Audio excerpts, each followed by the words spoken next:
तो मुझे गाधे सारी ठाकुर पूजा करी बर्तमान सकाळ जलखिया खावाई धरिकी बसीगली। तो आज जलखिया मु कौन बनईचा मो कौन खाइबा आप देखा यहाँ हूँ मांडिया चकुली।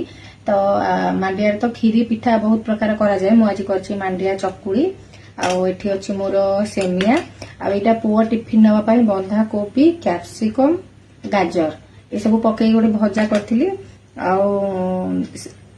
कि रही। तो सेटा आ कमेंट रे निहाती जनबे मांडिया चकुली पिठा आपण करिसंते कि ना खाइचंते कि ना खाइले केमते लगे। तो बस एतिक होची मोर आज सकाळर जलखिया। तो यहाँ खाई सारा पर मु चा टे पीबी कारण जलखिया खाई सारा पर तो निहाती टे चा दरकार। तो मु बर्तमान को खाइबा स्टार्ट करूछि। फास्ट भजा संगे खाइबी। भजाटा केमि पुओ नेगी टिफिन जाइछि ना।